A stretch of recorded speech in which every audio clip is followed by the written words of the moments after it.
one day somebody does something unspeakable to someone else, to someone you hardly knew, and you do something about it, because you can. This story comes to us from the Chicago Sun-Times. A Chicago police officer faces dismissal nearly 4 years after he shot and paralyzed a 13-year-old boy who was holding a cell phone that he mistook for a gun, of course.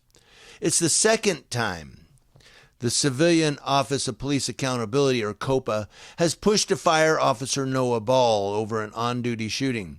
In the earlier case, Ball was given a one-day suspension after Superintendent Larry Snelling fought COPA's recommendation, while the second investigation was well underway.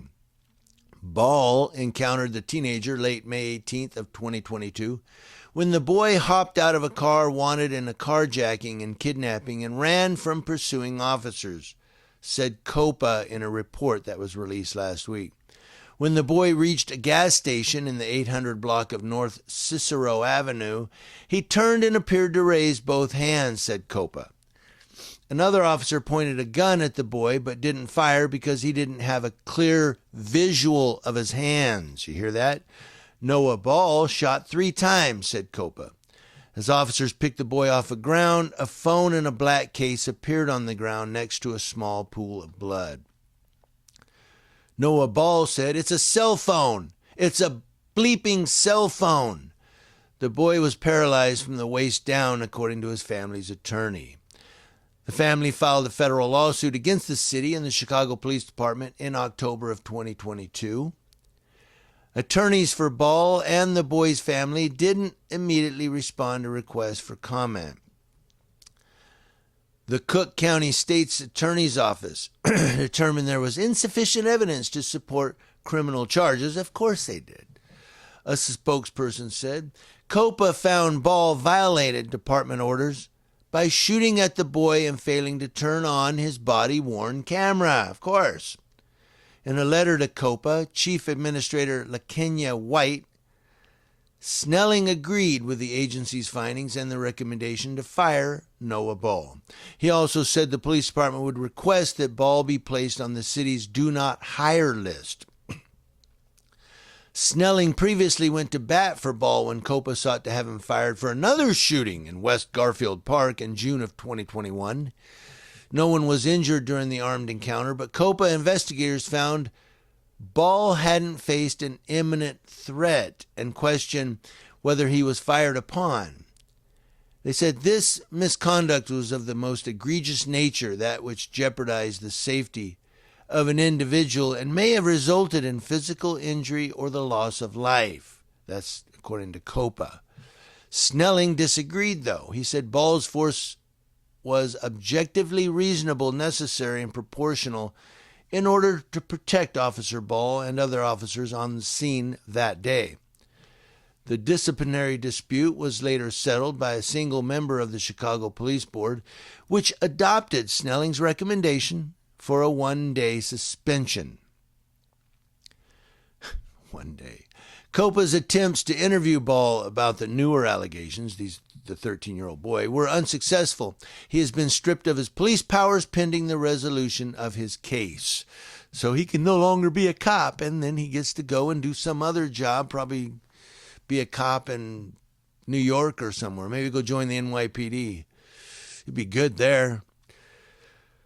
But here's this guy, this gunslinger, and in trouble twice, one-day suspension, and now he's fired, stripped of his police powers, but no criminal charges, none. But here's another one, the kid with a cell phone, and well, it could have been a gun. Now, I'll give you this. All you people who love the cops, and I don't hate cops. I just don't love them. I don't trust them.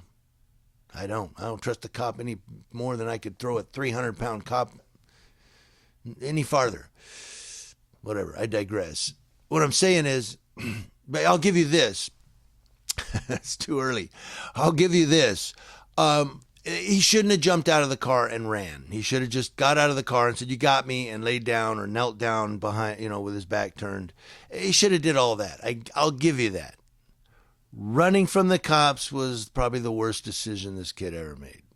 But he's a 13-year-old kid. You got to remember that, too, the mentality of a 13-year-old. I mean, this kid, and a 13-year-old growing up in a geographical area and under a culture, in a culture that accepts criminal activity. I mean, I remember seeing a documentary of a guy. He went to a neighborhood, I forget where it was at, but he went to a very urban, what we would call ghetto area, and he was talking to these kids who were involved in gangs, and he talked to this one young kid. He was probably 15, 16. And he said, why are you in the gang, though? I mean, you don't like, you mentioned that you don't like criminal activity, or you don't want to be involved, but you are involved. You're in a gang. And the kid said, look, either I pick up a gun and join these guys and do with them, or I take a beating every day. He goes, they kick my ass every day. I take a beating, or I pick up a gun and say, yes, I'll be a part of your gang. Now I'm a member. I don't have to take a beating because I got these guys with me. I'm with them. They're with me. I'm with them.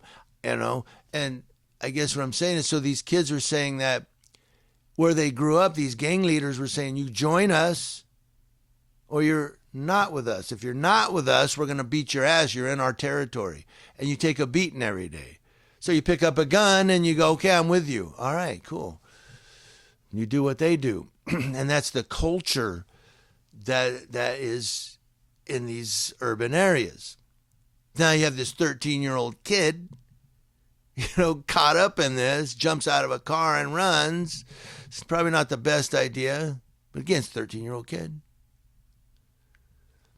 But he's holding a cell phone. One cop goes, I can't shoot, I can't see. The other cop goes, who cares? Bang, bang, bang. And then he says, it's a effing cell phone. Yeah, it's a cell phone, dummy. And you shot the kid.